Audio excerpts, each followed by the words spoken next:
record because unlike you and Brian, Okay. I don't have any kind of attempt at making this good. So here we go. I'm Ben Bates, and you are Oh, Tad Galusha. great. And Tad, where I say, oh wait a second, tell us what you do. How why should people listen to you, Tad? Well, I don't know if they should listen to me, but I am a professional comic book artist. I've been doing this pretty much full time since 2010. So I guess I've got some points to me there. Uh, you may have read some of my books. My graphic novel came out in 2019 called Cretaceous. That was like kind of my big howdy doody. And then I've worked on Godzilla, Teenage Mutant Ninja Turtles, Baba Hotep, Dream Thief. I did a issue of Jungle Jim, a bunch of other like commercial work. I do some of the illustration or the drawings for the Best of Sketched every year. And you may have read the web comic, The Backwoods, that is available on Amazon. Backwoods Volume One, and trying to see. Right now, coming out the end of this month is the debut of my new series, The First Americans, from a little publisher out of LA called Critical Entertainment. So it comes out quarterly. The number 1 of 8 drops March 27th. So get it, order it, boost the sales, make me look good, please. That would be great. Yeah, and that's it. That's me. Okay, great. And then it'll cut. So cut right back. We talked a little bit on your podcast, which is Blue Tiger Revenge. So this is sort of a continuation in some ways. I talked most about me. Now we're going to talk about you.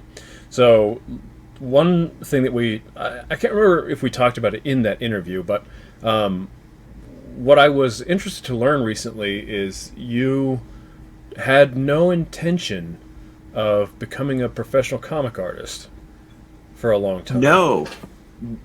I mean, looking back now, it's goofy because it was so long ago. But like, I really thought that I was going to be like living a very sports-based life.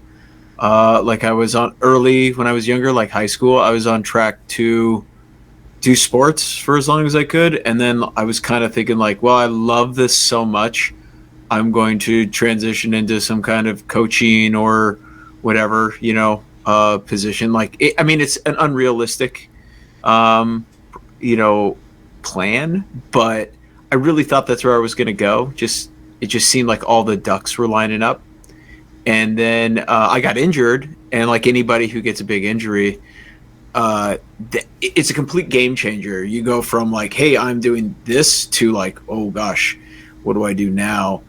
And then I thought, I was like, well, I want to do something that's at least sounds impressive, or like something where where I can really show that like, hey, if I work hard and like, so I was thinking I was going to be a veterinarian, which that's basically like saying like you're going to be a doctor, right? Like you basically are going like, I'm going to go to med school, but for animals. And so I went in as a zoology major to Washington State University. And, I lasted about a year, and then I quickly found out that like, oh, everybody who is in this program, they were focused on being a veterinarian. Like I was focused on sports. This wasn't just something you could just dip your toe into. And like some people could, but it was like, getting through like, like I can't even remember biochem and stuff like that. Those classes were just so brutal. And I did like, it was one of those where I don't have a mindset I can't remember stuff very well. I have to be able to like work with my hands, and I have to be able to like in the labs. I always did really well. I usually aced my labs, right? But then when it come to the multiple choice exams and even some of the written exams, I just would fall apart. So I ended up.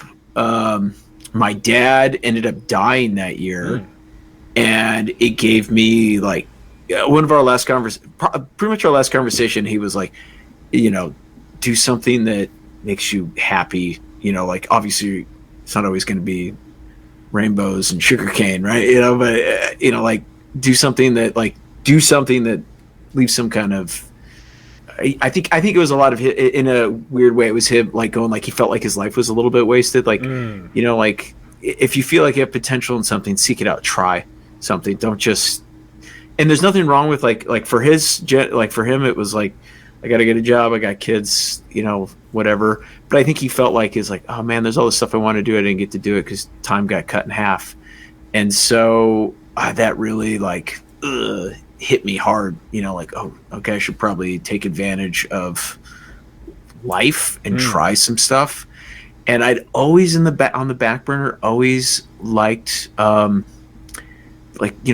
and stuff, but I always took it for granted. Kind of like anytime you have a skill, right, that you're good, like it was like, oh, I'll take an art class for an easy A in like high school or something. And like even in high school I would do gigs for the high school teacher. She used to be a graphic designer in New York.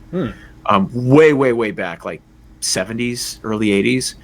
And so she would get little graphic design, little illustration gigs, like typeset, that type of stuff, and she wouldn't want to do it, so she would hand it to me, and I didn't want to. I was like, okay, I'll do this for a grade. If you give me an A for the semester, I'll do this stuff. And that was like my trade-off. So I was like, yeah, took it totally for granted. And then that's when I was like, okay, back to college, I was like, okay, science isn't for me. I can't remember anything. I'm a moron. Let's see if we can take this, like, I guess back then they would say talent. I don't really believe in talent. I think talent is just like, it's your foundation, makes it a little bit easier. And then I was like, I'll take this talent and see if I can turn it into like a job. And about a year into the fine arts program there, because it was like an ag-based college, so their art department wasn't the best. But then I quickly realized, like, oh, I want to do this for a living. And then I ended up going to the Kubert School, which it was a trade school. I think it's still a trade school. And and then kind of from there just went into comics, like full on. Like I've always been a person that, like, once I have a direction, I try and go at it full blast. I'm not really good at doing multiple other things. Like I can't moonlight as a mathematician on one end and an artist on the like people do that kind of stuff. Like I'm an accountant by day, but I'm an artist by night making these I'm not good at that. Let me back up real quick, because sure. So you have this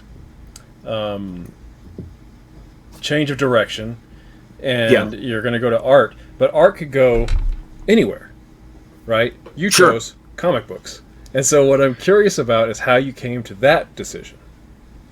I had there was a really great comic shop in the college town that I was in, or area, and I quickly realized just from taking the fine arts courses how I started looking at the comics differently, as like, oh, this is something that someone is drawing, these are, or like a team is like illustrating and together and telling a story. And I started realizing, like, oh, I don't know the first thing how to do this, and also these guys can draw everything.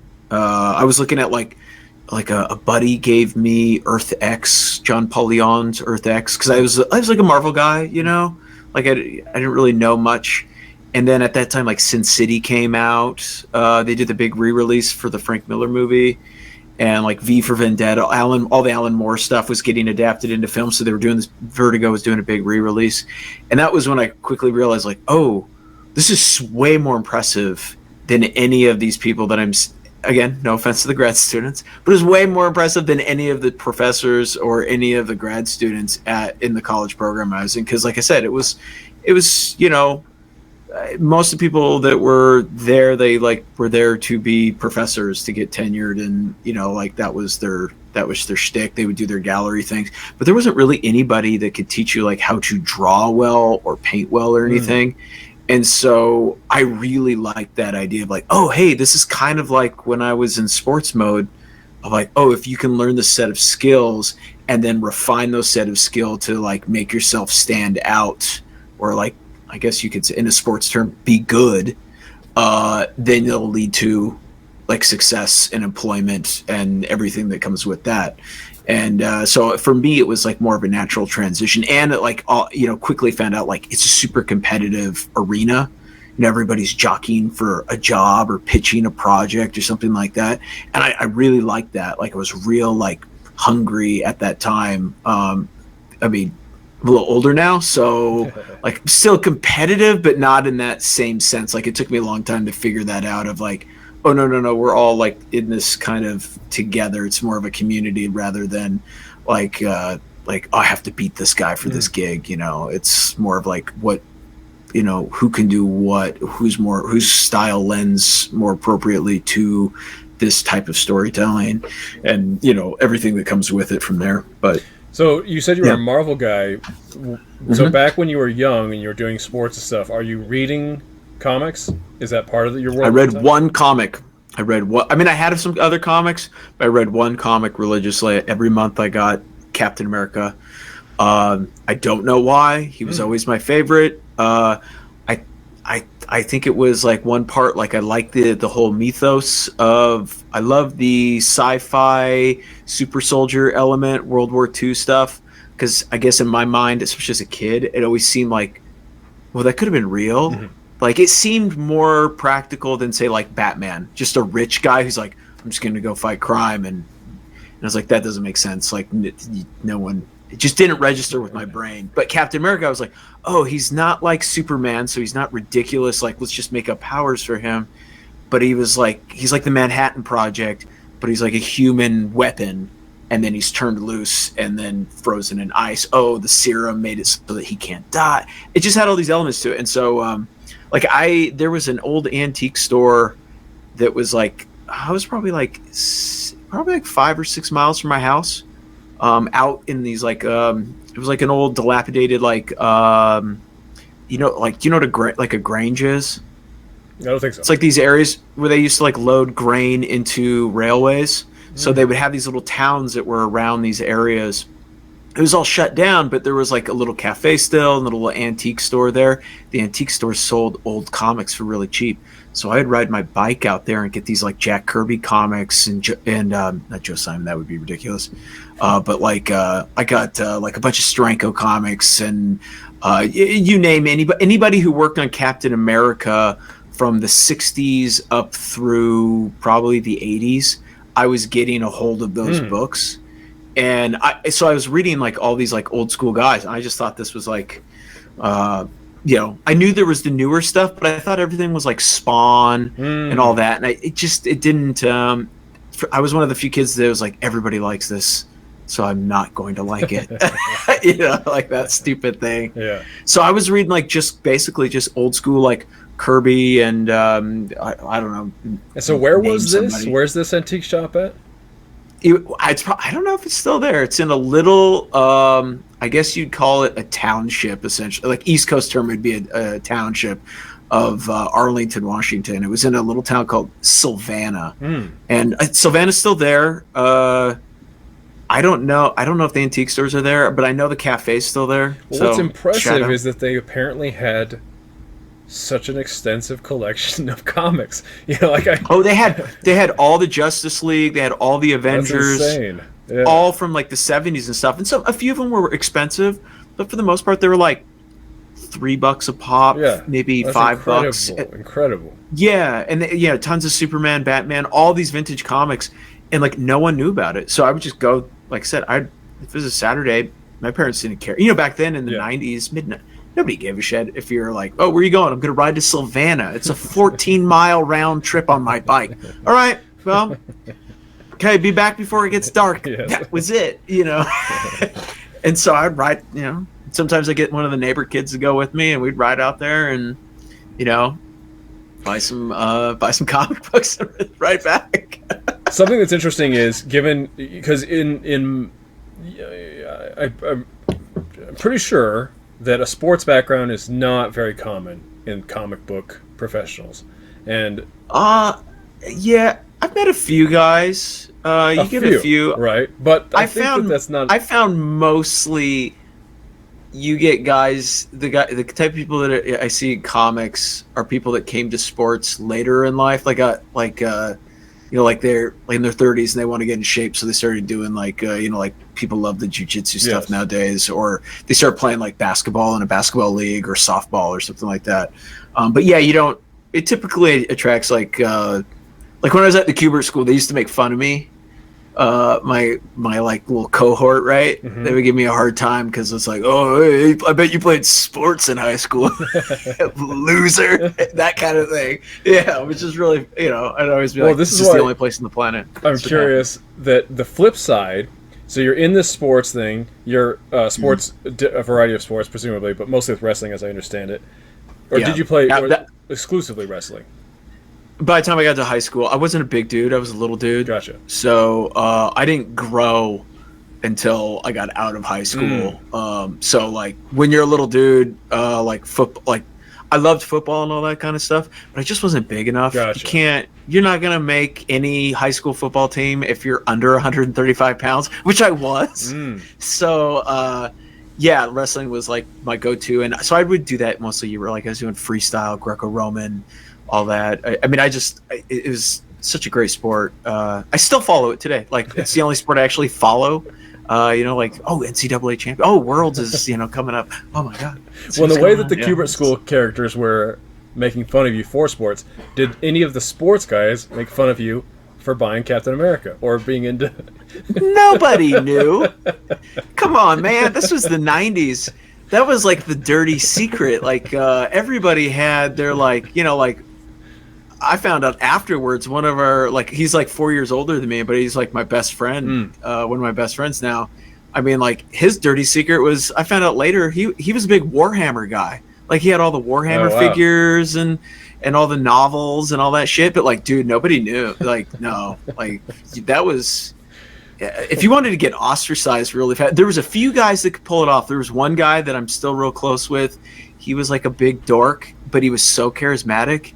No one gave it, like, no one cared. He'd be like, oh, hey, you want to come over and, we're doing, I rented WrestleMania. I got the pay-per-view this weekend. And he'd have WrestleMania party. And you'd go to it and there'd be people and you're like, nobody watches like this stuff. This is all dork stuff. But it didn't matter. If you're cool enough, you can pull it off. I was not cool. I was not a cool guy. So I couldn't pull that stuff off. No, it was a dirty secret. My dad used to give me a hard time about it, just to bust my balls all the time. Yeah, and then like I started like reading like Dragon Ball Z. That was coming out. I'd get the show. Was it Shonen Jump or something? The big books. I was getting that for a while too, so I could read that comic. He would roast the shit out of me for that. Like, well, you better not let anybody at the school see that one. It's like, shh. This didn't. You didn't see this. You didn't see this. Well, I didn't have the same access to you. I didn't have any kind of a comic shop consistently growing up, so my collection was very small and it was random. And it's like grocery store, right? You go to the grocery store rack. Eventually, there was. But what I'm curious about is how did you... So a buddy mentioned that he was surprised that I didn't really know about the Joe Kubert School because there were always ads in comic books. But I just don't think I ever really saw those comics or really... So how did you learn? I never read the ads. I just flipped through them. Gotcha. Like, the only reason why I knew about the Kubert School was, that art teacher that I said was a graphic designer in New York? She knew about it, and she had a booklet... because they used to have these, you could send to. They probably don't do it anymore because why would they? They just send you a PDF. But it used to be where if you contacted them, they would mail you like a packet that had this really nice black. It's like this really cool, like well designed. It would have like some Joe Kubert drawing, like this caveman logo, and it was just all the info about the school, tell you about like alumni coming out of it. So she had one of the older ones. And so when I was a senior in high school, she was always like, you ought to think about doing this. Like, I think this would be a good place for you. She just knew me real well, and she knew my interests and just personality. So she was like, I don't think you would like graphic design. I think it'd be too boring. But like this comic book thing, like you should look into that. And so it was one of those things where I'd always be like, I'm not going to nerd school. Like, what are you talking about? But then by like a couple years later in college, I was like, and I actually ran into her. I was visiting my mom in my hometown, and I saw her on the street because her husband worked downtown, And so her and I started talking, and and she kind of like relit that fire, like, oh yeah, the Kubert School. So I sent away for the packet, got it, and I already had a portfolio that I was working on to potentially go to like a master's program, maybe, because I only had one semester left before I got my degree, and so I didn't. I should have finished that once. I should have just stayed one more year in college, at the state school, gotten the degree and gone over. But like finances were tight, so it was like, okay, it's now or nothing. Let's just do it. But yeah, that was how it all kind of all just coincidence. I mean, I did my homework, so like when I didn't just go to the Kubert School, that was it. I applied for there was a school in Vermont, I believe. At the time, it was like the School of Cartooning and Design. I think Steve Bissett was teaching there. I didn't know of Bissett yet, but I think he was teaching there. And then I applied to SCAD because they had a comic book program. And then, weirdly enough, I applied to Pratt in New York City. And like it's a giant private art school. It's kind of like up there with like SVA and stuff. And so I ended up getting into all of them, which at the time I was like, wow, this is really, which later I found out like, oh, they'll accept anyone. If as long as you follow the directions, you're going to get into art school, right? Unless you're just a complete Muppet, so I was like, okay, well, out of all of them, the Kubert School was by far the most affordable. I didn't want to go into debt. I didn't want to have like student loans because it's like, man, coming out of art school might be rough. Which they were 100%. Which that was probably the only foresight I've had in my entire life of like coming out of art school might be rough. So I had just enough money to pay, so I didn't have to go into debt for the Kubert School, and that was why I went. So because it was like either use the money for get my master's, or go to the Kubert School, and I picked the Kubert School. I don't know if that was the best decision, but I did it. So you got out of the Kubert School, and you were 100% filled with all the skills and knowledge, ready to get your professional. I thought I would be more ready than I was. I knew I had ways to go. I did. Joe was working on Joe Kubert, R.I.P. He was working on Conan the Barbarian at the time. He was doing all the covers for it for Dark Horse. And so he got me an interview there. And the editor at the time, I can't remember his name, but he was on all the Conan stuff, like the I can't remember the actual like old school. Anyways, like Solomon Kane, Conan, that type of stuff. But he was like a big anime guy, so he really only wanted to do manga stuff. So I didn't really know much about manga at all, or anime except Dragon Ball, and he was not interested in that. And I knew some older stuff like Akira and Fist of the North Star, and so like I just didn't like vibe, and also like skill wise, I just didn't have the skill to be doing a Dark Horse book. Like I had a ways to go, and so. So then that didn't happen, okay, I thought I was going to get a job at Dark Horse. I thought, didn't happen. Like immediately, here's a wake-up call, reality.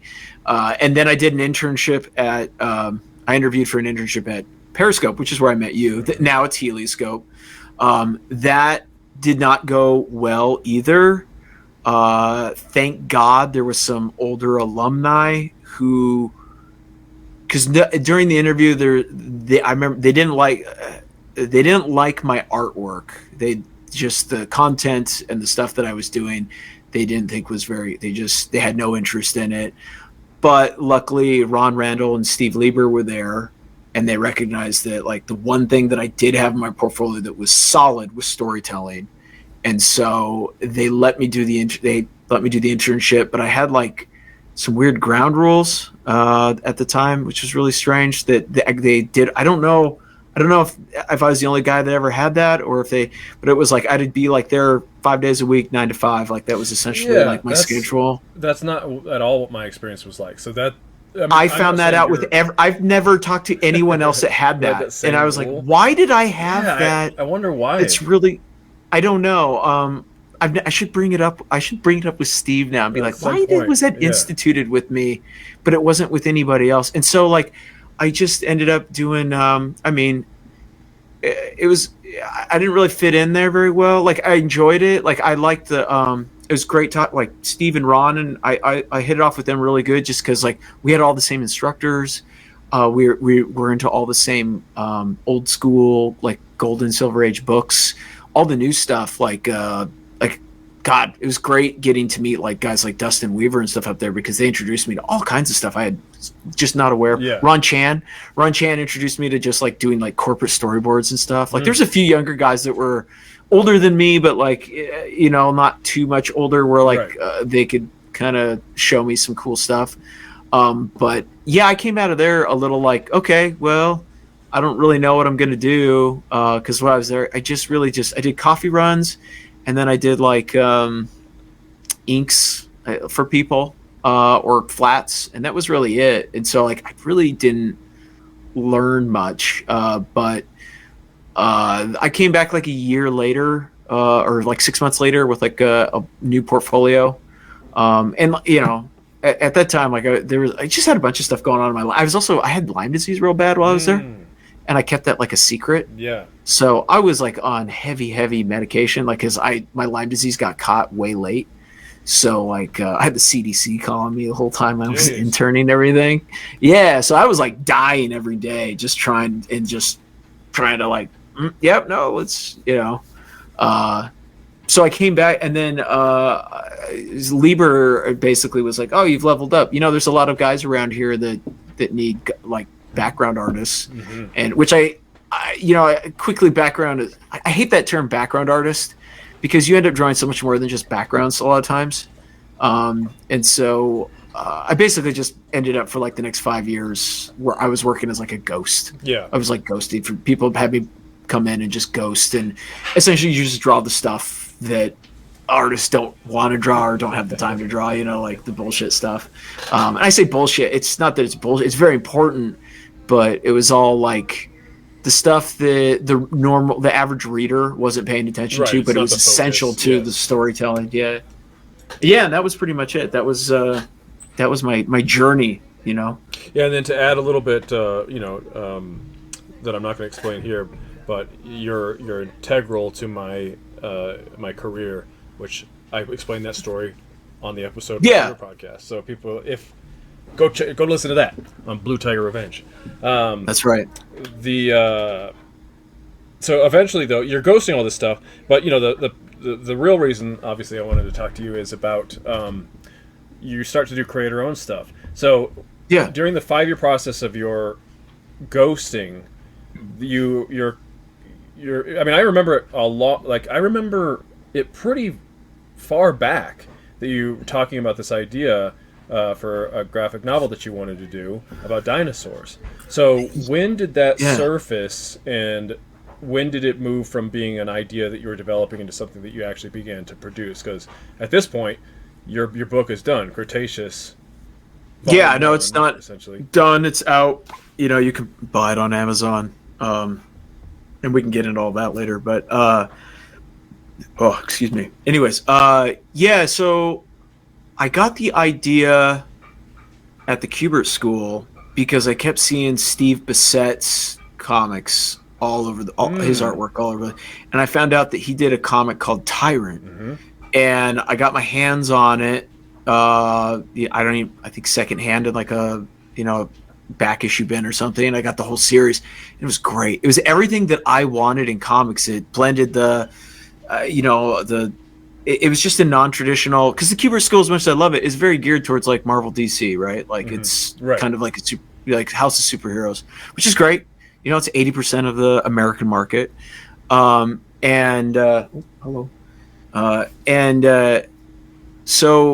I wanted to do it, and then like I remember asking like I won't say names, but I asked some of the people at the Kubert School, some of the instructors at the time, and they're like, "Dude, nobody's gonna read a comic that's just about dinosaurs. It's like crazy."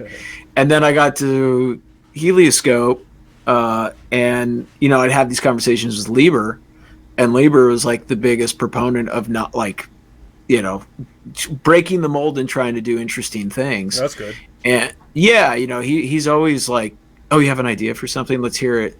And so I did a few pages while I was there, and it was the only time when I got a positive like pop out of the helioscope community, out of the work I was doing. Other than that, they were like, ugh. But this, they were like, oh, that's interesting. Like David Hahn, I remember he wanted to trade for one of the pages, and I was like, I didn't know people even did that. And I was like, no, why? You don't want this? Like, which I think I don't know I hope he didn't take offense to it, but I just couldn't believe that he wanted like something that I drew. I was like, no, dude, this is like, why would you want this? You're like a DC at the time. He was doing all these DC books. I was like, why would you want this? Like, now, if let's say you guys had traded, had you already scanned? Like, would that have been a loss to when you needed to actually put Cretaceous together? It was like the first page, the very first page. It ended up being the very first page of Cretaceous. So no, it wouldn't have been a loss. Gotcha. I could have just redone it, I mean, like you look at the first probably 6 pages of Cretaceous, and it looks like a completely different artist from the rest of the book. Like it took so long. So basically, I then towards the end of, I realized like, oh, you can do other books, while I was at the internship. And so I slowly started picking at it, and Lieber realized like, oh, you have actually like a story here. Do you have an idea? And I was like, yeah, I've been writing a story for this. And so he was like, oh, you should pitch it around. So I started pitching around. Weirdly enough, like, who got the ball rolling was Dan Brereton. He's the painter. He did like, is it I want to say it's the Nocturnals graphic novel for Image. Like he did this series. Dan's work is amazing. Anyways, I did my first convention. It was Jet City, and he was one of the more established guys there. And I only had like 10 pages of Cretaceous, and I didn't really know what I was going to do with it. But this was probably like 2012, 2013. And he was like, oh, hey, this is cool. You know who might like this is Walt Simonson. Let me send this to Walt Simonson. Oh, cool. So Walt was over at, I never met him, but I guess Walt was over at Disney doing some stuff. So they sent it over there. Walt was like, I don't know what do you want me to do with this? Like, what is this? There's no word. You guys want me to narrate it? I'm like, no, it has to be silent. He's like, well, doesn't sound like you need me. And I was like, fair enough. So, but Dan just, I don't know, after that, like it gave me some like encouragement, some momentum. And where did you have these pages? How did he see them? Did you have them setting out? Like I just had photocopy. I used to go up to people like I was a student up until probably like 2013 and would show people my work, maybe 2014 even, and just like see if I can get any kind of feedback on stuff. And a lot of times you see the same people at cons. So just like, hey, look, I got a whole new portfolio. Look, here's a webcomic that I did. Hey, look, here's a cover that I did for some book that never came out. You know what I mean? That kind of stuff. And most of the work wasn't good, but I was at least working. Right. I was doing stuff, making stuff in my free time, and so yeah. Where was I? He sees he sees shows into Walt Simonson, which doesn't really lead to anything, but it's cool that happened. Yeah, and then I don't know, through shape or form, like my next meeting was with Marvel of all people. That is like there was weird. 2 editors from Marvel that heard about it. I don't know if it was from Dan because Dan was doing cover work over there, or if it was from Walt Simonson. But they had heard that there was a new Dinosaur comic being pitched around. And like, so I met them at I think it was like an Emerald City or something, and they did a review of it, and they were like, "We can't do anything with this," which I was like, "Okay," weird. So it was like already like, God, my first 2 meetings have been with Disney and Marvel, so strange. Yes. And then I had a series of meetings with Dark Horse, which they were still doing Age of Reptiles. So they were like, well, we don't want to disrespect Delgado, we don't want to bring in, which completely made sense. And finally, then I got linked up with Oni, and I did meetings after meetings. And then like there would be like, okay, they would go like, we'll do a few more pages, get a little further along. So I would chip at it. A gig would come in. And I was doing a lot of storyboards at the time. So like, sometimes there'd be like months would pass where I wouldn't touch it. I wouldn't have time, like you're just doing storyboards every day. And so then finally, I think it was up to like page 23 with it, but I had like a full script. I had a whole finished like thing. And the editor at the time I was dealing with, he's like, well, we like this. We want to try and get a color. Let's see if we can get a colors for you. Because I was like, I need a color. So I'm colorblind. I suck at colors. I don't want to even do this. Like, it's too much. And they sent me a few samples that they had guys do, and it was just like plastic land. And it was not what I envisioned. I wanted like a real organic, didn't necessarily have to be painterly, but at least some texture and stuff. And so I had been secretly, while they were sending me these samples, I had been like, I already knew how to color, but I wasn't good. So I was working on trying to find a method where I could color without it being out egregious that I was colorblind. And so I finally found like a medium where I could do a page and no one would know, and I wouldn't need that much correction. Like, I could just have like my wife look at it or something real quick and be like, ooh, that green is not green, change it, that sort of thing. And so I did that. No, it's interesting though, because so you're the one who says I need a colorist, and then they go off to do that. No, they said I want to do black and white. They said it has to be in color. That's the only way books sell these days. If it's black and white, it's not going to sell. And it's fairly true, except for, I guess, at the time. Is just except for manga, Walking Dead, everything else. It was just, like, companies get ideas of like what works. And if that's what they see working for them, they don't want to break from that, which is understandable. Yes. Like, I'm not going to knock them for it. I disagree with it, but I'm not sure. Sure. Well, it's good that anyways, you had, whatever it was that you were pushing yourself to be able to fill that demand. And I like at that point in my life, I so badly wanted the respect of my peers because I just felt like no one gave a shit about anything that I did. Especially other professionals, and like, how it was, you go into Helioscope, there would be like Chris Samney one day, and then there would be, I don't know, name some juggernaut in the industry just sitting there drawing next to you, and like, I don't know, I'd see people get praised and all that kind of stuff, and I didn't want praise, but I wanted to at least be like in the mix, Surely, at least though, where like I didn't want to be treated like an amateur, and I always felt like treated like an amateur. And so as bad as that is, you are getting this attention from, when you're young though, you don't, I mean this is such a long time. I didn't have that forethought. I mean, like, I guess I wasn't that young. I was in my late 20s, early 30s at that point, but it was still where I was like, okay, if and it was again my wife who was like, no one's hiring you for the gigs you want, you might as well just learn everything. Like, if you can do everything, maybe that'll make you employable. And like, yeah, dude, I did that. I colored one page, sent it over. I sent it to my editor at like 11:30 at night. Literally 5 minutes later, he sent me over a contract, nice. Like a base. And it was like, at the time, it was a good contract. When I was shopping it around to like other artists who were working there currently, they were all like, "Oh my god, dude! Like, we're not getting deals this good. This is great." Which I was like, "Really? Okay." So I had no deadline because it's still, there wasn't a huge budget for it. It was really small. So it was like, David Lynch this, just work on it on the weekends, work on it. If you do a couple pages a week, great.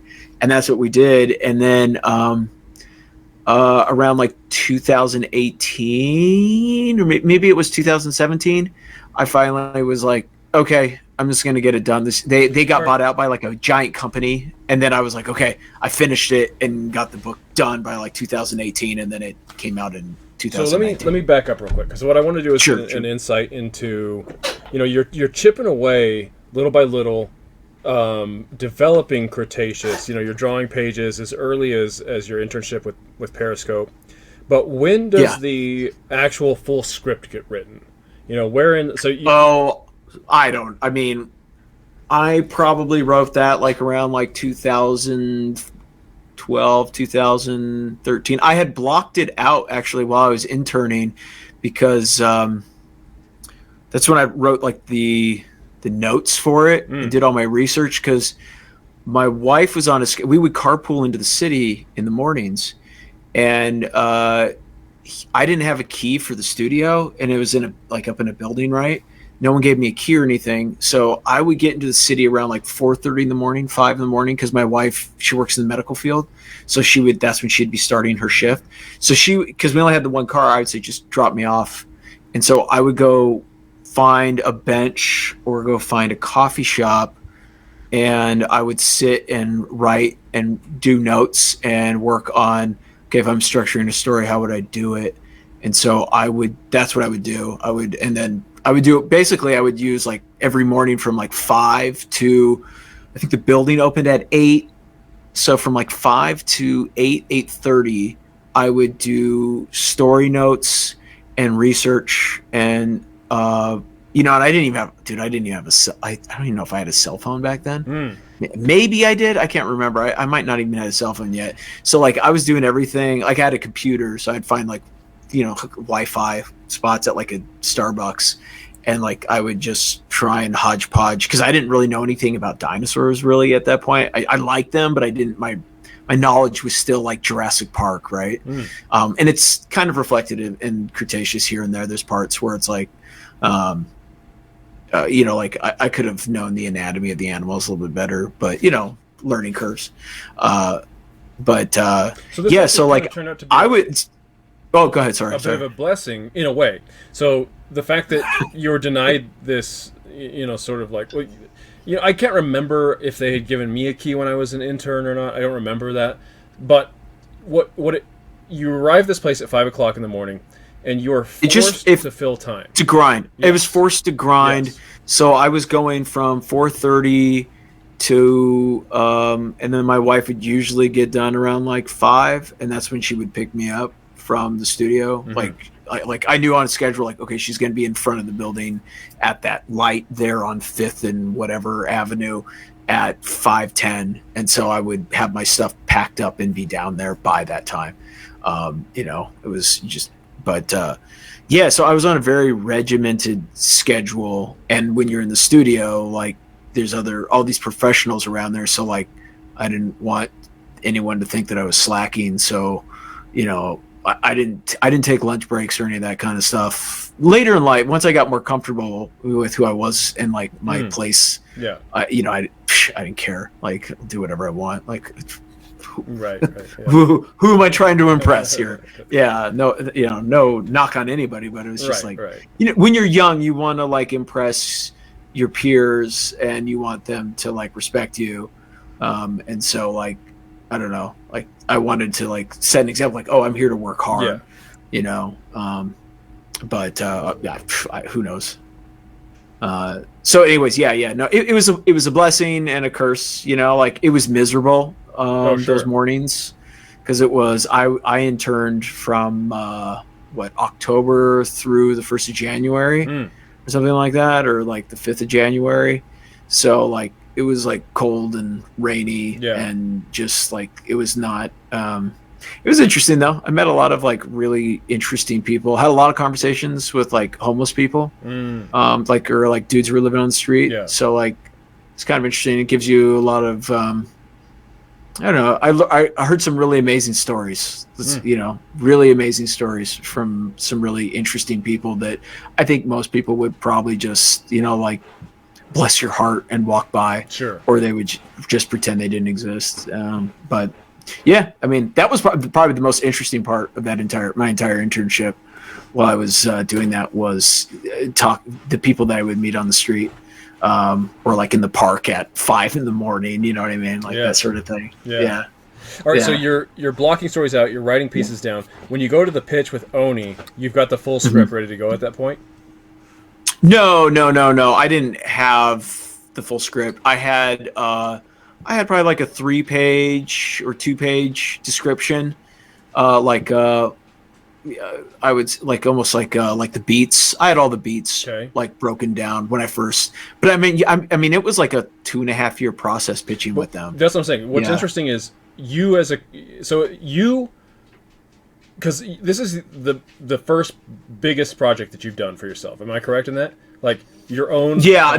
The only thing I'd done before that was I was doing a web comic called The Backwoods, and I was doing that like every weekend at the time, and then but like no one, I had like maybe 1,200 readers. That was it. Like other than that, like no one was paying attention to it. Like I don't even think anybody like for Backwoods. Did you write scripts for yourself? How did you go about the? I wrote a whole script. Yeah, like I had a script and everything because like I always did okay in college. That was one of the areas I was really good at was creative writing. Like I was asked to change at one point. Was asked to change my major to an English major by one of the professors in the English department because he thought I would do better in there. But I couldn't see what I would do with it. That and my grammar is bad.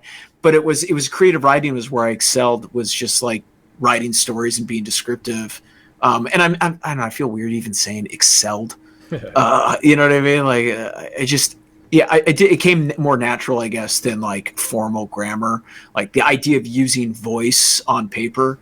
And so like writing a story was always something like writing short stories was something I always did okay in school. Okay, but now let's apply that to comic book making, right? So you've got this experience of writing short stories. Now you're going to write and draw your own comic book. So how are you choosing to, or like I don't know if it was a conscious decision or you found it as you went, but you've got to develop some sort of process for making Backwoods. Do you remember how you went about this? Yeah, I had my script that I kept loose because I was drawing it right. I didn't want to be, and I still write scripts for myself like that where I'm not super descriptive. I don't describe. I focus more on like the action and emotions that I want to evoke on the page rather than the layout and all that stuff. Right, you're not bothering to list the panel counts or anything like that. No, I don't need to because I'm going to be drawing. If it was for someone else, sure, but we're not. I don't need to worry about that. And also, like, my opinion today is probably going to be different than a month from now when I actually sit down and draw this page that I'm writing out. And then I would write dialogue, but because I was lettering it myself, also, I would change the dialogue on the fly. So even the dialogue would be loose. It would just be to infer, again, like the gist of what I want the characters to say. But then like a lot of it, by the time you get to paper and like get it on the page, like the dialogue is like either stiff or it's unnatural. It doesn't sound like that's like I just did a pitch with a friend of mine recently and like, he's former military, right? And we were looking at all these like military books that are coming out, and like one of his biggest things, he's like, "Oh, I can't read any of these." I go, "Why?" And he's like, "Because no." He's like, "No unit talks like this. They don't use this kind of like language on commies." He's like, "Especially American units, man." He's like, "We're very like American units are very like target engaged, clear. Like that's it. That kind of stuff." Which so like we tried to write, in this pitch we were doing, that's how we were handling the dialogue. And I couldn't tell if editors liked it or if editors didn't like it. It's hard to say. I think it might have been maybe a little too brief for some of the dialogue. It wasn't in depth enough, Because that's an interesting balance. So often we, the creators, I mean, you're lucky in this case that your friend actually has this experience, right? Where he knows how this part of life actually works. But so often creators are having to do research and guess, it's just like movies, like it's so hard to get to a level of ability where you can make a comic that people want to read or make a movie that people want to watch or anything like that, right? And it takes so much work that goes into it that I think a lot of times it's like, I mean, like I remember someone told me in the industry once, they said like, "Oh, you've got a unique skill set. You're well-rounded." I go, "What do you mean?" They're like, "Well, you've done other jobs. You've had other experiences in life. You didn't make it as a pro until you were like in your mid to later 20s." And not even as a pro comic artist, just start working as a professional artist. So I'd already worked like, I don't know, 20 different jobs, right. Shit jobs were there for like three or 4 years, bunch of like, part-time jobs. Like, I've had whole array of experiences. And, I think that's some of the stuff that sometimes you see lacking, I think, in some of the comics. It's like, oh, this guy's never like, I can't read a lot of the sports comics, at least on the American side, because you could tell it's like, oh my God, it's like this guy never played football. This guy has never wrestled. Guy's never done anything. Like, what the hell is this? Like, no one talks like this. No one trains like this. What is this? But see, now here's so if I read that comic, because I haven't done any wrestling at all, I don't know that world, I wouldn't know the differences, right? So the interesting thing about, like, for example, you guys are bringing in this realism to the dialogue. And well, we're trying. I mean, it's still a goofy comic. The book is kind of goofy. It's like sci-fi, but you try and be somewhat, like, but it's, you like find that mid-ground. Yeah. So when you draw something, if you, like, let's say you take a reference photo or something like that, the way something looks in real life, and if you captured that perfectly to the drawing, you showed it to a normal person, they'd be like, oh, that doesn't look right, even though you drew it exactly how it works, because people often underestimate how things really work, right? Like, so so same thing. You present the story to an editor that has, let's just say, close to realistic dialogue, and they're like, I don't know, something's not right here. It's like, that is exactly how people talk. It's real sparse. There's not a lot of talking, and it's like, it's a comic book. And I'm a less is more guy when it comes to dialogue. Like, my goal is, when I'm working on somebody else's book, I want them to be able to take out needless dialogue, because I find, like, not that dialogue's bad, like, it's essential, right? But if you need, and I've gotten into little arguments with other artists about this, mostly writers, but I feel like if I can't flip through a book and get a gist without reading, just look at the pictures, just bum, and I can't get an idea of what the basis of the story, not the details, but just the basis of how the characters are moving throughout the story, then I'm not interested, because to me it's not very good storytelling. Like, at that point I might as well just read a novel, at least that will have more adjectives and things that will describe the scene. I don't want it to be so, like, stiff and boring. I never thought about it in terms of the novel, but even with most, I would say that, and maybe it's just the type of books that I'm reading or something like that, but if you were to translate a lot of the books that I think have good stories into a comic book, a novel to a comic, you're going to still be able to tell, because when I think about a bad comic book, written badly, bad story, I think about characters standing around a lot, right? And just talking. And so when I think about a novel, most of the novels I'm reading are not characters standing around talking. They're still actively doing things, because there's a story. And even if they are standing, if it's a good writer, the emphasis is so much on the emotion, and the emphasis is so much on the setting and the atmosphere that, like, it's like a movie. Like, how many times have we watched movies that are kind of just boring? It's just dialogue, but the overall ambiance of the scene is just, like, so intense and engrossing that you're like, oh God, what's going to happen next? Even though nothing happens. Yeah. Okay. So back to Cretaceous. Cretaceous. So when the contract is offered to you, you send this color sample and they offer the contract, does the full script written at that point? I think it was mostly. I think I had to do. I had it, like, mostly blocked in. I had to submit, like, a finalized draft, so for them to, like, look over. So I just went through and I just wrote it out a little bit more in depth. But for Cretaceous, it was real easy. So, like, there wasn't more than, like, a small paragraph for each page. Is me just describing, like, what is happening, just the beats. Because there was no dialogue, it's animals. I didn't want to do, like, Animal Farm and have talking creatures, and I didn't want to have narration. I wanted to leave it so that the aspects of the story were open to interpretation. So when the book came out, like, some people would read the book, and depending on that reader's preferences, like, if it was a young lady, she'd be, like a little girl, like, say 10, 11, or 13 or something. They'd be like, oh, this is a story about this a mother tyrannosaur getting revenge on these other tyrannosaurs that killed her family. But then if it was boys, it'd be the reverse. They'd always like, oh, it was the dad Rex getting revenge. And I purposely did that. Yeah. I purposely did that. Like, that was the one thing where I was like, okay, I want to do, there was some things that, like, on the surface is interesting. I had some interviews and stuff at the time that, like, the readers did not, the people interviewing me didn't pick up on that. They didn't pick up that this book is open to a lot of interpretation. And I'm not providing answers to solutions or problems that these animals encounter and then go away. So it was interesting. I would get like some of the fan letters I got was people like dissecting whole scenes, and they would be talking about like, oh, it'd be interesting. You didn't have the Triceratops and the T-Rex fight. They encounter each other, but they don't fight. They just kind of look at each other. Was it this, and this? And then it would always go into all these narratives. And it was one of those like, oh yeah, this is the ticket.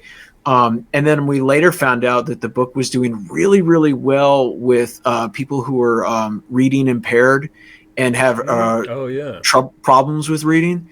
Like people suffering, like dealing with like dyslexia and stuff, like young readers. And so the book allowed them to read and enjoy a story without having the problems of trying to work through dialogue or that. And like, again, the same thing there was that now people might go like, well, what's the importance of that? It's like, it gave a lot of people, like I got so many letters from parents to go like, this gave my kid who's dealing with dyslexia the confidence to want to read other books, because now they're interested in dinosaurs. And now we just got the Princeton Encyclopedia of Theropods, and he's reading or she's reading about every single dinosaur that's a theropod, you know what I mean? And like reading all the the Latin names and reading about all the sizes and the habitat and just reading an encyclopedia essentially. And so it's one of those where it's like, oh, we did so much. I say we, but I did so much more without realizing it. And the only thing I want to do is just like, let's not tell everybody exactly what they're seeing. Let them come to their own conclusions. Like the base story's there, but the rest of it, they can make up their own personas for these characters, for these animal characters. Thought about it in terms of leaving space for the audience. That's what it's been in my head. Yeah. I also want to comment real quick on that letter, especially about like helping kids find the joy of reading something that moves them into further. Yeah. That as someone who's trying to create kids comics, that's so exciting to hear about. Because when you're sitting there drawing Cretaceous, presumably you might have these flights of fancy about where you envision the possible audience, or you think about like, oh, I sure hope somebody loves this or whatever. But the way it's spread and the feedback you've got, I assume you couldn't have anticipated so much of this, but look at the impact. I just didn't have the forethought. I didn't anticipate it going in that direction. I thought like, oh, this will find its niche. And that like people that like dinosaur fans, and then people that just like I figured like, oh, if we can get this book into Europe or Hong Kong, it'll do really well. Like that was honestly, that became like my towards the end, like that was my whole like objective, is like, we got to get this to foreign audiences. I don't know if this is going to do that great in the States, that became something that the publisher didn't want to do. They did not want to work with me on that. And, every time I brought it up, they just, I don't know if they didn't have the capacity for it, or they just didn't have the know-how, or they just weren't interested. I don't know. I never really got a clear answer. I would get emails, but I'd never get any, we never actually got anywhere with it. And I think it's a shame, because all my best reviews came from overseas. Dude, I got, this is the craziest one. The craziest fan letter I ever got. I had to use I got I can't remember. I think I got an email from an 11-year-old girl in Iraq. She was in Baghdad, and I had to like run it through like one of those translators just so I could read it. Now, maybe it was not an 11-year-old girl, but whoever it was, it it was in the Iraqi language, which I don't know what that is because I'm an idiot. But we had to run, like I said, had to have it translated through a program, and like they obviously read the book because they were talking. It was just one of those where like, oh shit, dude, like this is crazy. Like this is crazy. Like that was the craziest. You never actually got to the place where it was being published there, so that means that somehow these other people in other parts of the world managed to get access to your book. Yeah, in Iraq. Oh, yeah. I mean, like at the time it was a war zone. Like I think it still is parts of it. Like it's crazy. It is crazy. Crazy. And then like it got featured in a few like textbooks, and then like it was I think in like last year it's in some museum exhibition over in like Germany or Austria. That's awesome. And did they contact you or something to let you know that that's They contacted me because they were like, well, we want to get rights to use images. We're gonna put them up in the display that'll only be up for a couple months, blah blah blah, that sort of stuff. And they were worried that like the publisher wasn't going to be cool with it. And I was like, well, it's my book, so yeah, use whatever you want. Here you go. Not to be an ass, but I was like, I don't care. Even the publisher doesn't want you to do it, still do it. They're not going to check. They're coming after you. Yeah, it was cool. I really wish we would have gotten it more into the European market, just because I feel like they're a little bit more open to things that aren't superhero, that aren't Batman, Superman, that type of thing. Yeah. And I really wish we could have gotten into Asia. I think because like again, no translation fees, no nothing. I think it would have done really well over there. Especially in Japan, like it was already like a smaller format. The book, it was like 6x9 or something like that. It was a little bit small, like the YA size. Right. So I don't think you would even had to resize it for like manga. I think it would have been okay. But I don't know. We weren't able to cross that bridge, but it's fine. I feel like the project still has a lot of potential. I'm planning on doing it next year, doing a follow-up. Yeah, the volume 2. Would you call it volume 2? Cretaceous 2? What do you call it? Right now, the working title is just Cretaceous South of Hell, because it's all about migrating from Hell's Creek. So I don't know if that necessarily is a title that... I know that's not necessarily a title that publishers would be probably thrilled about. Yeah, but I don't care. I don't care. I like having a little edge in life. I think it makes, especially like with young people, it feels like, oh man, I got a little edge. When the reality is there's zero edge here. It's a graphic novel. Like, but it especially for kids, it gives that sense of like, oh, this is maybe a little outside of what I'm supposed to have, or something like that. Because like I'll just throw this out there. Yeah. As a big Ninja Turtles fan as a kid, when I got the original Mirage comics, like I'm used to the cartoons, and all of a sudden I'm seeing the Ninja Turtles like stab people and cut people and stuff. And I'm like, oh, yeah. And it felt like, whoa, this isn't for kids, but yeah. It was probably more for teenagers, or I don't know. It's definitely not like adult stuff, but either way, the kids, I think, get excited about that edge. Yeah. Even if it is like, I mean, like Cretaceous is pretty, especially because I was younger when I wrote it, so obviously, like I leaned into the violence pretty heavy, especially in the art. Like I wanted it to be like visceral and gritty because that's what I wanted to see.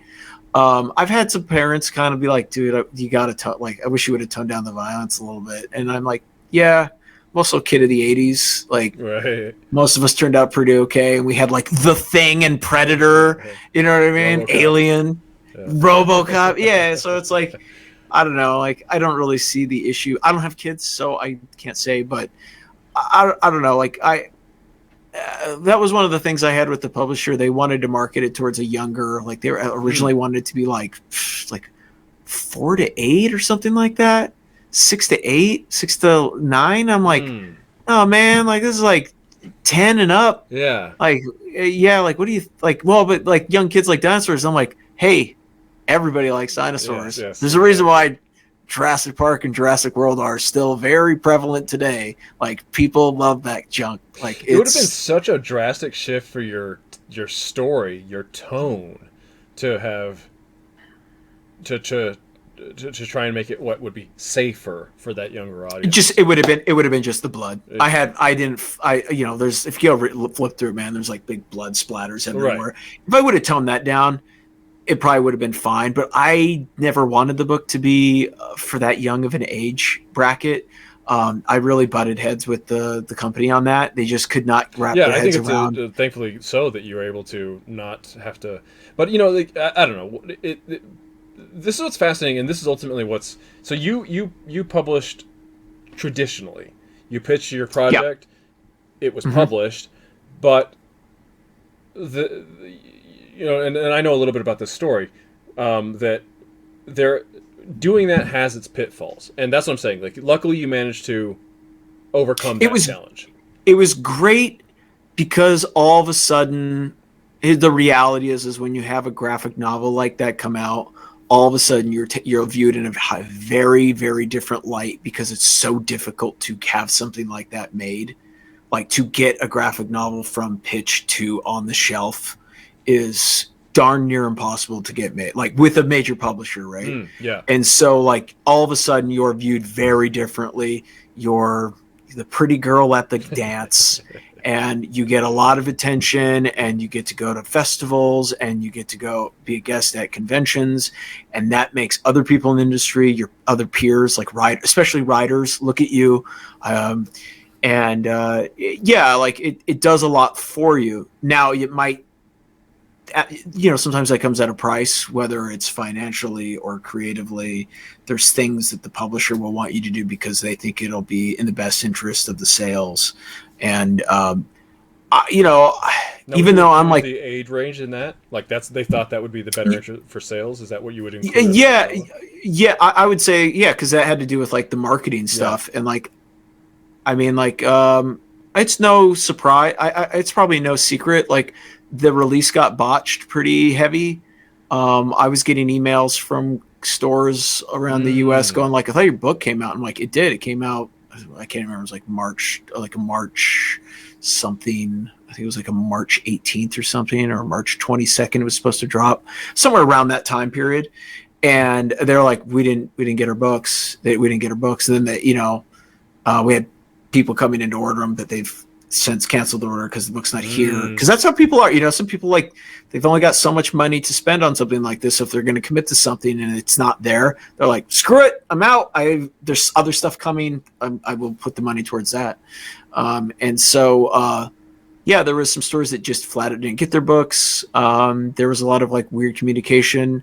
I was supposed to do some like signings and stuff in my area, and I was told that, like, no, they weren't interested in doing that.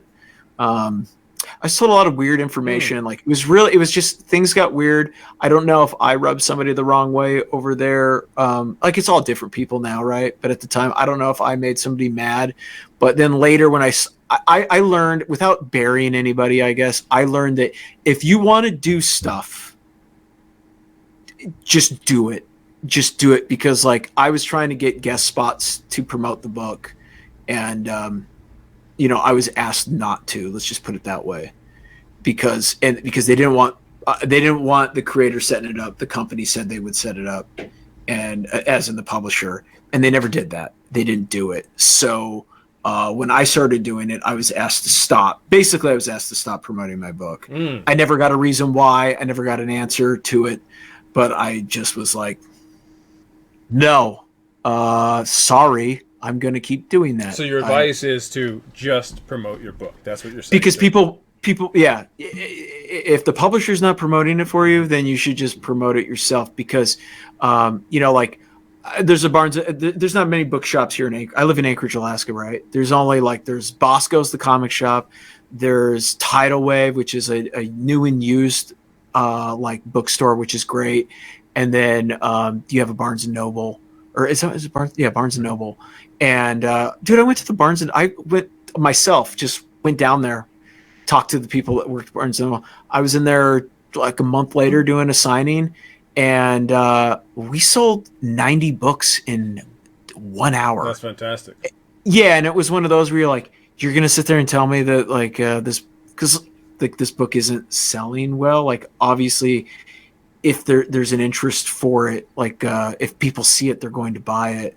So I ran into a lot of problems with the publisher. I don't really have a lot of love for them, if I'm being honest. I think I've probably been quietly, like I don't shy away from saying that. Like I was very, very.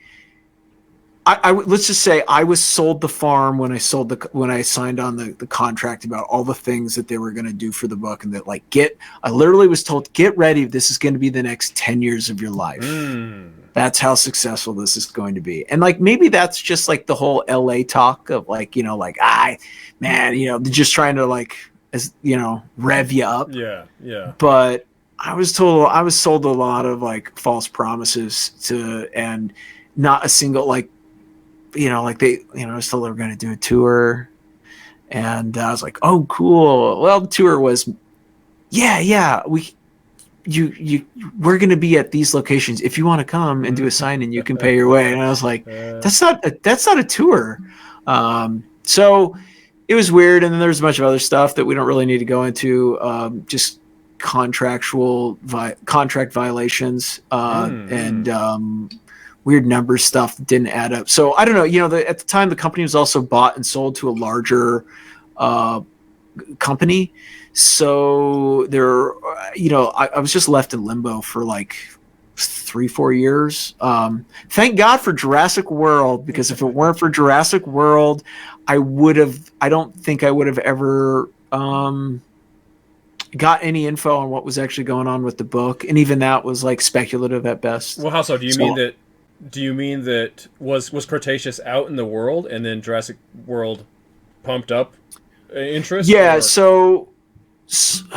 God damn, Ben, why are you doing this to me? You're making me want to like spill the beans. Sorry, I didn't realize this is the. Yeah, so when Cretaceous came out, like initially it got great out of the door, great reviews all across the board, good reviews. The publisher just kind of slept on it. I'll just say it. There's no secret to it. Like, at one point they weren't even carrying at conventions. You know what I mean? And then Jurassic World came out, or like one of the Jurassic Worlds came out, and maybe it was Jurassic World 2 came out, and just like buku bucks, right? Like it's like billions of dollars worldwide, and so they were thinking about.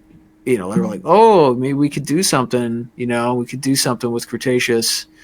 So they started like kind of carrying it again, but then they got bought out. And so it was like all limbo, right? Like I had no contacts. I didn't know anybody over there. I didn't know who's going to be where, blah, blah, blah. And then that last Jurassic World came out, or was about to come out.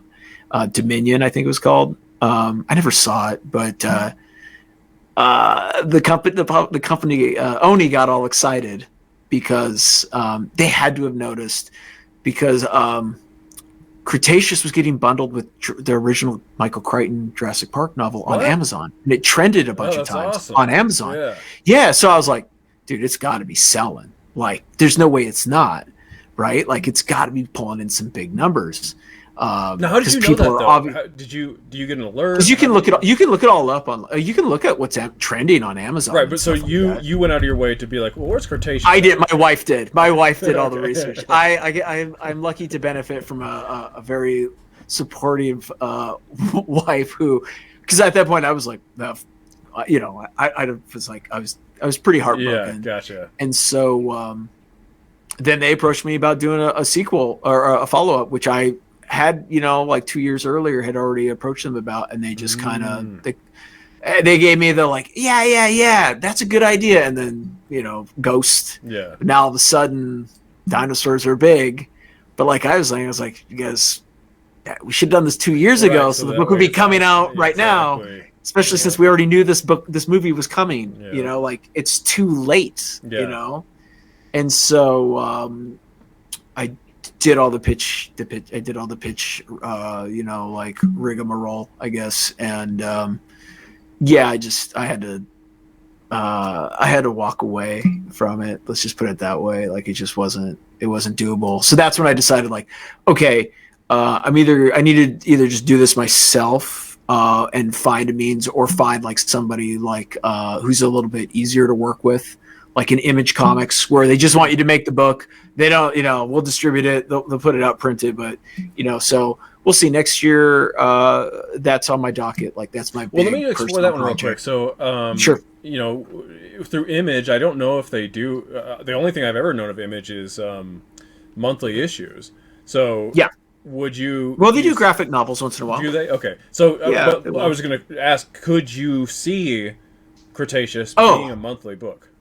Oh, well, funny enough, that was what I originally pitched it as. I wanted it. I want it to be a monthly dinosaur book on the shelf for people to check out, and then, get that collection, right? Because that's the model we all like. I think if you're anybody who is reading comics the last 20 years, yes, that's what we're all familiar with. Yes. That's like. I still like it, even though I think it's an obsolete. It's obsolete, but it's like if there's something really good though, it's like movies, right? Like most of us don't go to the theaters anymore, right? Like it's so expensive, but man, if there's something we really like, that was truly worth going, like Dune, right? That's probably the easiest example. Everybody's going to Dune right now because they're like, dude, you got to see it on the big screen. The end of the month. Like, I don't care what anybody says, that King Kong Godzilla movie is going to do gangbusters for being the stupidest buddy cop movie you've ever saw, and I'm going to be there. I'm going to be there to see it. It's going to be great. So we'll see, we'll see. If not, like, I'm going to initially start just doing it. I'll do it again like I did the first one. I feel like I owe it to the readers. I've had so many people and so many parents hit me up about doing more books that I'm like, well, at the very least, I'll just do it like I did the Backwoods, man. We'll just do it as a webcomic through Patreon, and maybe I'll see if I can, if I can get people to, pay a monthly fee. Maybe we'll just at that point, if my Patreon's not popping off and people aren't signed up for it, maybe I'll just, I'll post every page twice, once under a paywall, and then post it a few months later again. For free. You know what I mean? Do that sort of thing. The question I did want to ask you in regards to that pitch for Volume 2 is, so you were trying to pitch the Volume 2 or the sequel to Oni before they were interested in it, really. And then when they became interested in it after the Jurassic World movies, that's when you came in and you actually did the pitch. But I'm curious about what material and how much of the story you had developed previously to the one when they were actually ready to actually listen to it, and if anything changed. I had changed a few things. The first time I pitched, or when I was trying to push them to do it, they did take a look at the written pitch. That I'd done a written pitch, and they shot it down. They didn't like the idea, ideas of it, certain aspects of it. So it was the same premise because, like I said, it's south of hell, right? So it's still talking about like a migration, and the vehicle behind that is so that we can show different regions and we can show more animals, right? Or different kinds of animals. So they shot it down, and then I restructured something different. And then this time I was actually working with one of their editors, and we were refining aspects of the pitch. So we had nice beats because I wanted to do it around 200, 250 pages. I really wanted to chew the scenery, take that 70s approach, big storytelling, big long shots. So we, get those kind of cool Mobius scenes, and which they liked. And then I because of Cretaceous, it's opened some doors. Like I said, you win the respect of your peers, that sort of thing. I've become friends with Steve Bissett, who was without him, I don't even know if without him unawarely has brought me to this point, right? And I was telling him the idea for my first concept, and that was originally rejected the year, 6 months after the release of the first one, or a year after the first one. And he was like, wait, they rejected that? He's like, that is some of the best, not best, but he goes, that is some great speculative paleontology. He's like, I can't believe anybody who said no to that is an idiot.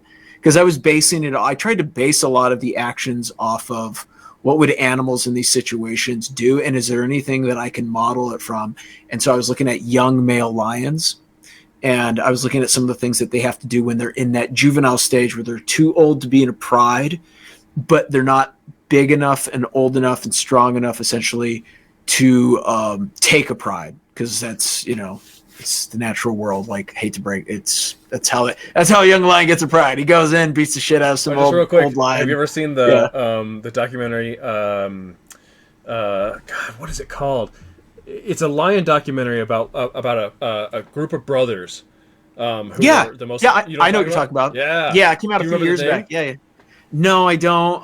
It's been a while since I think it might be something like Brothers of Saratobi or something like that. But something like that, yeah. Well, unfortunately, maybe I can remember it later and put it in right here because that is an awesome documentary and just I guess just the real quick. What do you remember about it? What is the content? I didn't necessarily take from that documentary specifically. I'm just saying. What doesn't matter. Well, these brothers had essentially these male lions. They had to like work together in order to survive. Where they're almost operating like a pride, just because there's safety in numbers, right? Yes. And there's also juvenile tendencies where they still are seeking aspects of like a nurture, right? Like they still have tendencies to play. They're not quite all the way hardened by the visceral life that is surviving in nature. You see it even up here in Alaska, like up north, above there, they have young polar bears that, yes, they've been pushed out from their mother, but they're still young enough where they haven't quite forgotten about play. And so they'll come in and they'll play with like some of the huskies and stuff that are tied up outside, or the malamutes. They'll go and play with the malamutes a little bit. It's a fascinating phenomenon, but it just goes to show that like there's some depth. So my whole idea was, well, you're talking about animals with T-Rexes, right? We know the growth rate, right? It's usually around like, I want to say like 10 or 12 where they have this massive growth rate, and they start like, that's when they start getting to these real big sizes. They become real heavyweights. But before that, they're more like light heavyweights, heavy middleweights, so to speak. So I had the idea of like, what if you had a few of these tyrannosaurs that were all that same age bracket, but they're way too young to dominate a region, especially if there's an older male or matriarch that's got she's got a family unit. So if she sees them, they already know that like Rex on Rex crime was like, that was the ultimate killer of a tyrannosaur in 67 million years ago in North America. You know what I mean? So my whole construct was like, okay, we get this like pseudo pride of young males, and how will they take this region, and then what will cause the downfall of this union? There's going to become competition, and what's the easiest means of competition between males? Ben, do you know what that is? I'm going to assume for females. Is that what we're talking about here? Boom. Yeah. So then I had this whole concept, and anyways, and if Bassett's telling you should do that, you should run with it. That's a great. So that's when I was like, that's it. I'm doing it. I'm done. I'm not worried. And this was all while I was pitching to Oni. So that was like, when I got his opinion, and now Bassett's, he's a bit of a rebel rouser. He's a bit punk, he goes against the grain.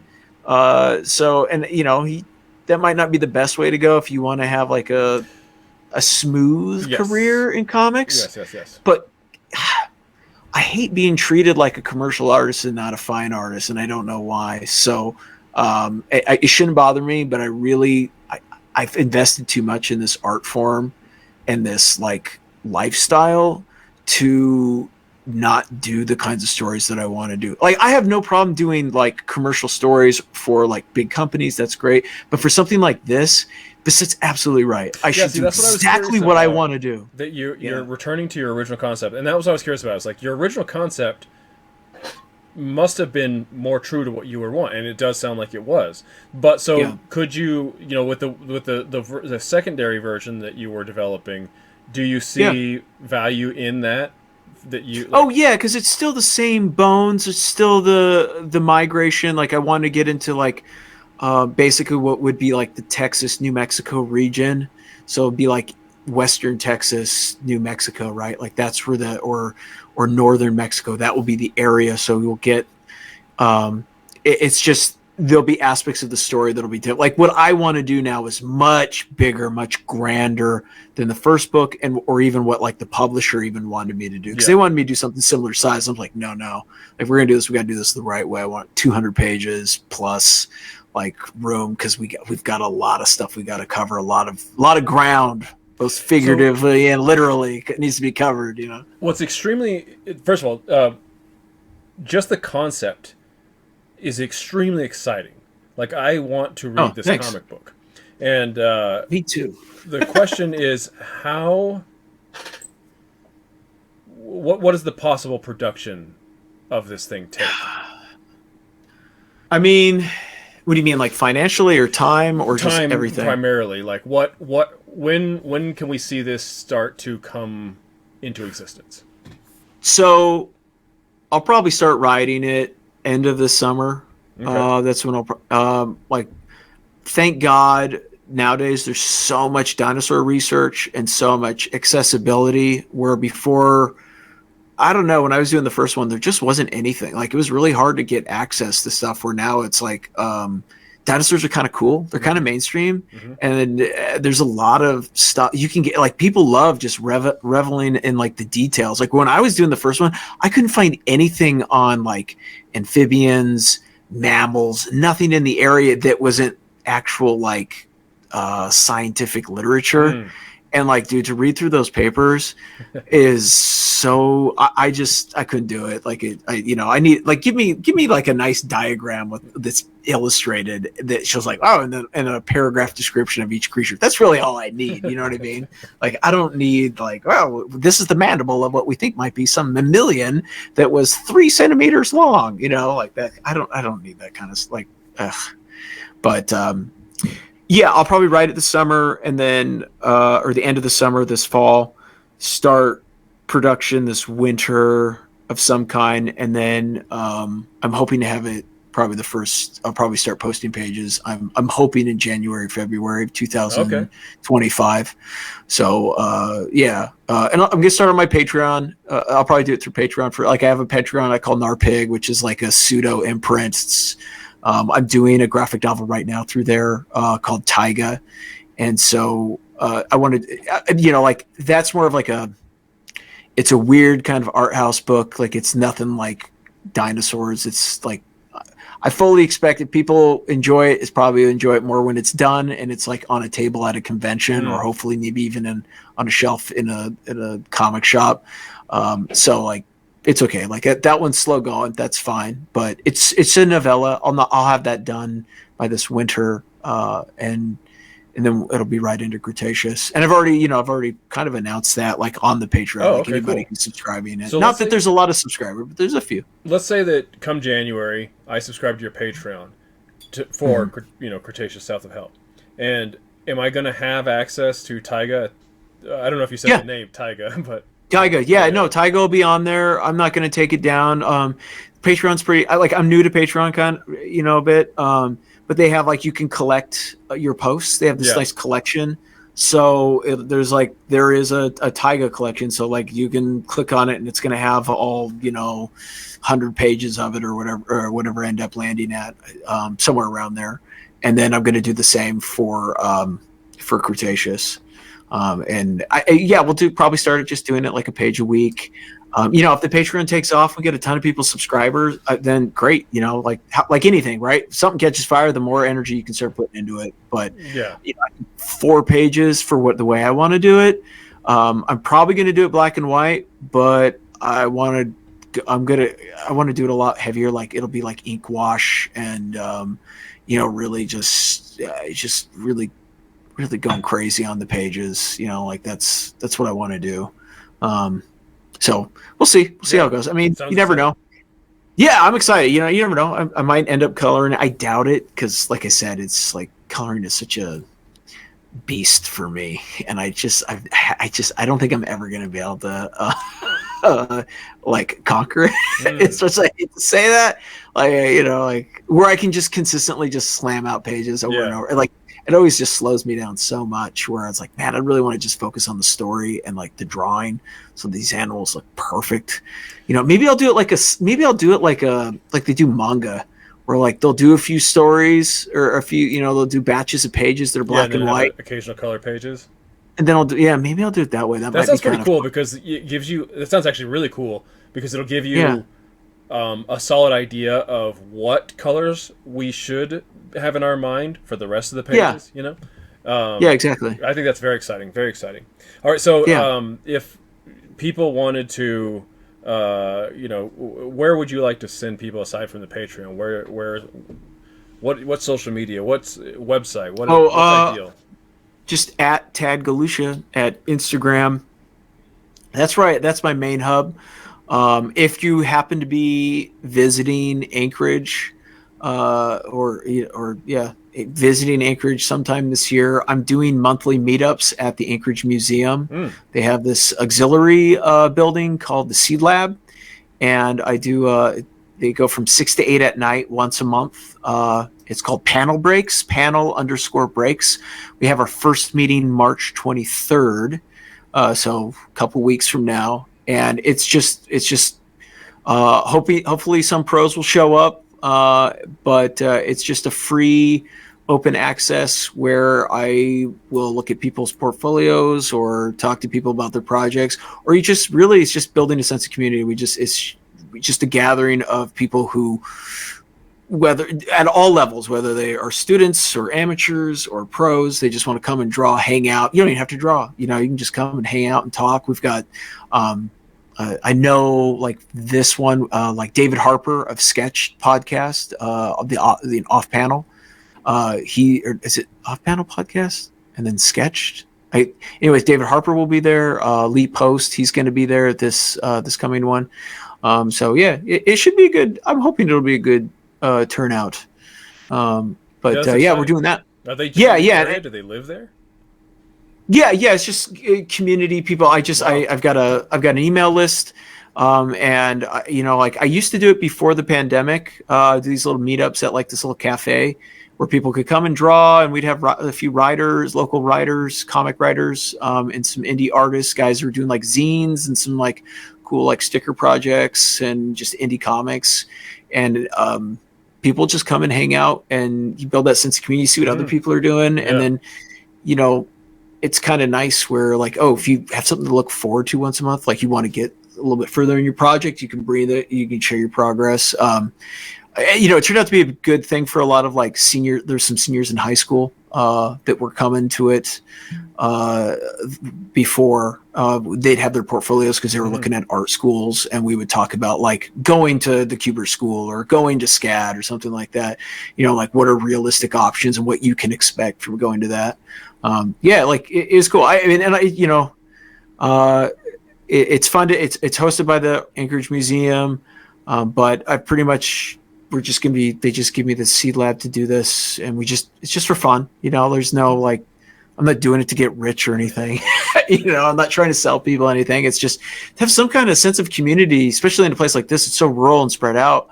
Like you could go a couple of years without seeing anybody that does the same thing as you. Especially in terms of comics. So, I don't know. You got to do something. Like artists spend all day inside, like by themselves. Like you got to have some sense of community. Just a little bit of something. Yeah, it's exciting. It makes me wonder if I could do such a thing here in Wyoming. I started out doing it as at a cafe, and then obviously like the COVID and stuff killed it, because you just couldn't. But the whole time, the whole 3 years or whatever we were waiting for in between, man, I was just getting constantly peppered with emails from people from the group or people who'd heard about the group going like, hey man, is that comic meetup going to meet back up? Is it going to come back? Is it going to come back? And so I was like, well, if we're going to do it, let's do it at a place where like there's art tables. And like, if you guys want me to do a presentation on like, hey, here's actual pages of Cretaceous from like layout, from script to layout to pencils to inks, so you can actually see them, to like the printed book, all the stages of the process. That's what I'll be doing in a couple of weeks here. That's going to be my first presentation, is just talking about process of like, hey, these are the steps to make a comic. Exciting. Like this, if I could have found this when I was like 16 or something, Right? Yeah. Yeah, it'd just be enough to get you going where even if in your sketchbook you were making your own like if I had Yes. access to something like that, I would have been like, oh man, you mean like this is something anyone can just do? Exactly. Yes. Like, oh, I didn't, I always thought it like took like advanced computers or like a special person someplace was delegated and did it. I didn't realize it was a job. I didn't put that, like, make Yes. that connection as a Yeah. kid. Yeah. This You is why it's know? so exciting. Yeah. This is awesome. Yeah. And that's the whole purpose of it, like just, I mean, we'll see. We'll see how it goes. Sure. Like I'm hoping to do it long haul. I've got right now we've got the first 3 months scheduled out for like March, April, May, and then I should be getting scheduled out for the rest of the summer. June, July, August, that sort of thing. So yeah, it should be good. Should be good. But yeah, anyways, so yeah, panel_breaks on Instagram, or you can follow me just at Tad Galusha on Instagram. I am on Twitter still. I don't do too much on it, but I'm on there once in a while. Again, at Tad Galusha, or just go to tadgalusha.com. I don't really do much on there, but there's stuff on there. You can read the backwoods. I don't know, that kind of stuff. Awesome. Thanks a ton. Yeah, man, this was awesome. All right, so it'll just cut right there.